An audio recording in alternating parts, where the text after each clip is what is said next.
Lords of War, Elves vs. Lizardmen, Volume 1. Written by Martin Vaux, read by Tom Barratt. Chapter 7. The Seal of the Seven Suns. Erendriel and Poldark had arrived at the capital with little pomp and circumstance. The pair had carried with them the great banner, the signet of the Seven Kings. Poldark had brandished the gaudy awning stitched of the most silken of fabrics, woven by the sisters of Draconis centuries ago and imbued with their elven blood that never dried. When they had ridden by the settlements of the elven lowlands, through small holdings and boroughs, people had stared as they passed, but there were no grand parades, no celebrations of the Prince Regent's fleeting presence.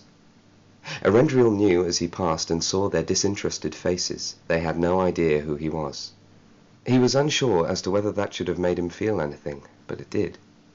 As they arrived at the great marble gates of Aedrom, seeing the towering palace spires in the distance, all was quiet. The banner had eased their passage through every entrance. Every elf knew that royals were never to be questioned or delayed, they were never to be spoken to.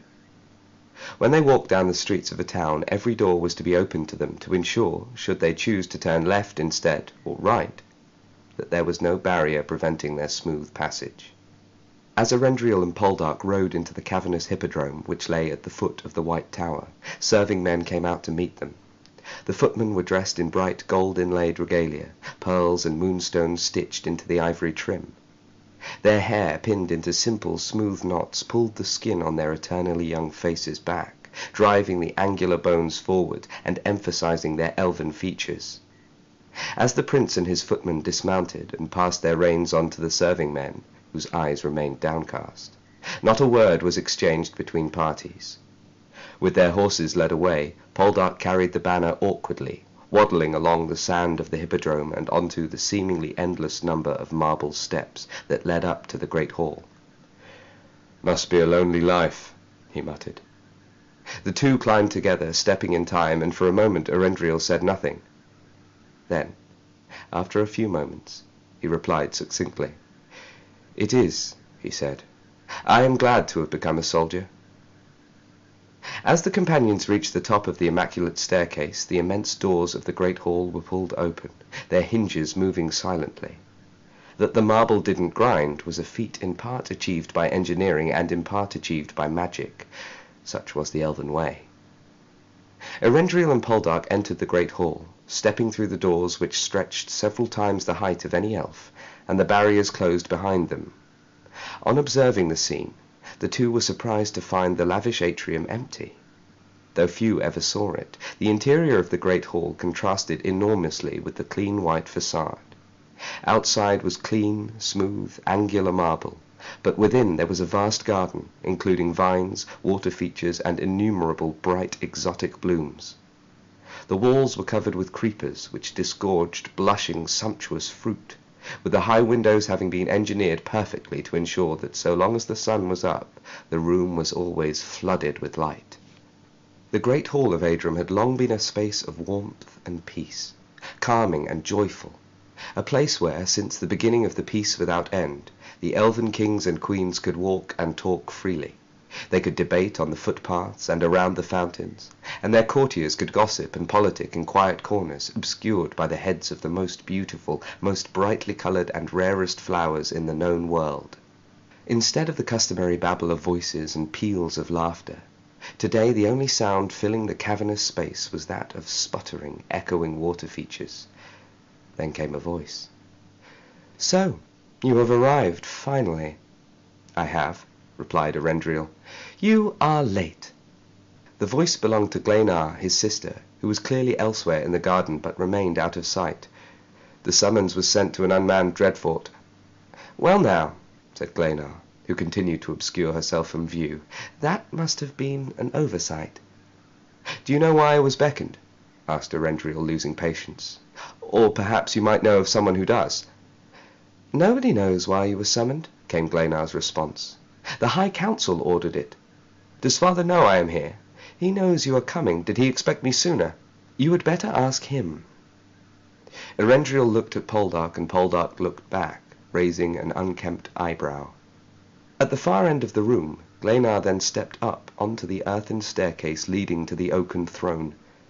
"Should I stay here?" asked Poldark, still maintaining his grip on the heavy banner. "The only reason I ask is, if I could wait outside, I would, you know."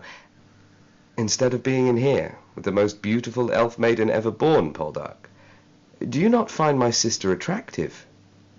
Poldark looked puzzled, his face turning a faint shade of red. A reply, which made Erendriel smile, then murmured forth. "It's not that she's unattractive, my lord," he said, "but just, she seems a bit, something else." Erendriel sent Poldark back out into the hippodrome and then followed his sister. She had always been, in his mind, very much something else. The most perfect example of a high elf that might ever be imagined, or so it was said. Not like him, not inadequate. "It is good to see you, brother," said Glenar, as the two met beside the throne. "It has been far too long." "Perhaps," replied Erendriel. "Are you still not wed?" Glenar shook her head, and her golden locks, which trailed onto the floor, shimmered and moved like a golden ocean. "The King's Mount has not decreed that it is time." Erendriel said nothing more, as he had no more to say. His life and Glenar's had been almost completely separate. She was, to him, even less like an old friend than she was like family. "I will lead you to the council chamber," she said. "They have been in there for a full day and a night." Glenar walked off to one side of the oaken throne, and Erendriel followed. She led him into the labyrinthine corridors of the White Tower, and as they descended, he was reminded how few steps there were in the palace. Instead, the floors of every thoroughfare were carved to slope slowly downward, deeper, deeper, and ever deeper. Erendriel thought about what Glenar had said. That the council had been meeting for so long meant that nothing good could be occurring. Whether this development had anything to do with his summons was unclear, but he thought it unlikely. This crisis seemed fresh. The siblings turned into the corridor leading to the council chambers and found it packed with elves. They made no sound and did not move. They were listening, silently, straining their pointed ears to catch a word or pick up a phrase and begin piecing together whatever development had forced the great hall to be cleared. As Erendriel and Glenar came into view, the middle of the passageway cleared. The courtiers and ladies' maids pulled back to the walls, bowing their heads and averting their eyes. "Best of luck," said Glenar, who stopped walking. Erendriel strode onward, down the parade of nameless faces, and as he approached the door to the council chambers, they opened in his wake. "There you are, boy," came the voice like shadow, the voice of supreme wisdom. As he stepped through, the door closed behind him. Before Erendriel, flanked by gargantuan marble columns, was the huge circular council table. Into it engraved the seals of the 7 kings. Erendriel had not set foot in this room since he was a boy. Perhaps dragons did not recognize the difference a few centuries made. Behind each seal at the table sat a councillor. Behind that councillor sat a clerk, a footman, their royal guards. Beyond the circular table there were more elves, skulking in the shadows. The centre of the room, which was otherwise bathed in light, had at its fringes thick darkness. The gaping gloom to one side of the chamber was cavernous, however, and within that space the King's Mount lurked, nestled in its mountainous bed of gold. "Erendriel," said the High King, who stood, his arms outstretched. "Thank the gods!" The two walked together and embraced. The King's Mount watched on, its impatience audible. Dragon breath rattled in its throat, crackling and sparking. "We are making a plan," said the High King. "We are making a plan because... oh, betrayal!" As the High King emoted, Erendriel looked at his father, bemused. This was not typical behavior. Around the table the royal councillors shook their heads and tutted, each looking to one another slyly, casting mute aspersions this way and that. "What has happened?" said Erendriel. "Where were you?" came the voice of the King's Mount, which oozed from the darkness. "2 nights past. Where were you?" "I was at the partition." "You were not in the field?" "No." "Did your men report movement on the wall? Cold bloods abroad in the grey waste?" "No," said Erendriel. "I was on the wall myself much of that night. We saw nothing. Then your eyes fail you, Erendriel Aegis. Erendriel turned away from his father and looked to Croth, who he could not see, and he spoke into the black expanse. My eyes see as far as any elf, and there were no cold bloods abroad. In the darkness, Croth seemed to chuckle. Around the table the councillors shook their heads more fervently, as if Erendriel ought to be ashamed of his response. Bring him in, said the king's mount. Some hubbub broke out in the corner of the room, which ended in two of the royal guards from Westwatch exiting the cavernous space through a side door. Bring who in? Asked Erendriel. Croth did not answer. The councillors did not answer. The High King did not answer. As the quiet grew, suspended in the air, Erendriel heard the royal guards re-enter the room. Between them they carried a stretcher on which an elf lay, his body wrapped in a shroud. Two sisters of Draconis followed behind, wielding burners on long silver chains, acrid smoke pouring in their wake. Who is this? Erendriel asked again, but all present remained mute. The royal guards carried the invalid closer, so that Erendriel could see the elf's features. He was swarthy, an elf that knew the sun, whose hair was dark and full and rich. Erendriel did not know his face, and the stranger clearly did not know Erendriel's. Who are you? Said Erendriel. Can somebody tell me what is going on? The elf on the stretcher smiled, his face cracked with pain. Under the shroud, thought Erendriel, his body must be profoundly broken. The name of this elf, said Croth, is Laerto Alfheim, the Rider of the Wind. He was in the field 2 nights since, and he would have us all believe that he and his men were attacked by cold bloods. That is impossible, said Erendriel. We have not seen cold bloods at the wall for centuries, let alone in elven territory. Perhaps you have not been looking closely enough. Erendriel felt his whole body tense up. The suggestion was unthinkable. What do you have to say, Erendriel Aegis? I have little to say, Erendriel replied, but I have many questions. Ask them, came the stern voice of the elf on the stretcher. Ask every question you would like answered, and I will answer them to the best of my ability. Before Erendriel could ask even a single question, the High King interjected. Tell us again what the cold blood said, murmured Calanon. This Droker Clantos, tell us his message. Laerto Alfheim looked at the High King long and hard. He must have had to re-speak the same lines innumerable times, Erendriel thought. But nonetheless, he himself wanted desperately to hear the cavalryman's missive. He said that when my leaders came to question me, I should tell them that one of their number plots against them.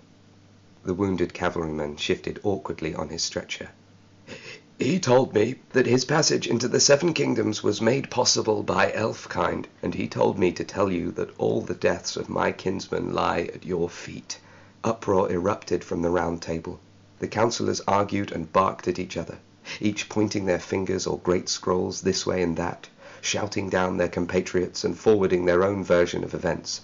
Take him away, said Croth, the dragon's voice weary. The ancient creature seemed bored with the endless squabbling. The Westwatch guards carried Laerto back out of the room, and Erendriel looked at the councillors. They were all but at each other's throats. His father, meanwhile, slumped down into the throne carved by his forefathers. On the wide table before him, he ran his fingertip around the seal of House Aegis, his other hand cradling his head, his elbow resting on the table's surface.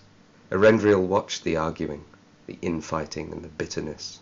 Generations of hidden agendas, of secret pacts, of allegations both true and false, and of timeless, tedious acrimonies. He knew that for this deadlock to end, somebody would have to take action. The Prince Regent drew one of his sword blades, and in doing so he saw royal guards from around the chamber doing the same. The room fell silent. To these diplomats and emissaries, wars of words were something to savour, enjoy, and promote. Martial combat was less welcome. Tell me, said Erendriel, what happened? Tell me exactly. Nobody answered. Father, implored Erendriel, what took place? What is to happen? Why was I summoned here? High King Calanon said nothing. It was Croth who spoke, his voice rolling through the air like the roar of a boundless blaze. What happened is that a dragon egg was lost. Erendriel spun on his heels. What? The dragon eggs are locked in the halls of Hrothganna. Not anymore. One of the three is now travelling south. It is already in the Ashen Savannah. How can you know? Asked Erendriel. The trees have told us, replied the High King. They saw everything. Then what are we to do? We must venture south. It is the only option. We shall do nothing, said Croth, his vast form shifting in the near-endless bed of gold. Coins and gems rattled and rolled across the floor as the dragon pushed its hulking form forward, its colossal talons scraping through the wealth of countless generations. Erendriel could see the great beast's eyes now, piercing through the darkness. You will venture south. The orders have been sent. The oath of the 7 sons has been sounded. Each of the kingdoms send to Adron their swiftest, most valiant warriors. You are to lead them south tonight. Tonight, said Erendriel. We have been riding solidly since we received the summons. Our horses are half dead. You will be given fresh horses. You will take whichever forces have arrived by nightfall, and you will lead them out. More will follow tomorrow, and on the next day, and on the next. All will fight under your banner until it falls. If it does, another will replace it. The Ashen Savannah will be flooded with elves, and the blood of the Lizardmen will soak deep into the earth. Their forests shall burn, and destruction shall follow in every moment until that dragon egg is found and returned to us. Erendriel looked to the High King and then to the councillors. Like the courtiers had in the corridor outside, all refused to meet his gaze. The only eyes which met his were those of the king's mount, its head pushing closer towards him and towards the light, making the vast silhouette of the ancient dragon suddenly, terrifyingly visible. Do you understand your orders, Warden? Yes, Lord Protector, Erendriel replied. The Prince Regent placed his sword back into its sheath, turned on his heels and walked back out of the council chamber. He marched to meet his men. He marched into the jaws of doom.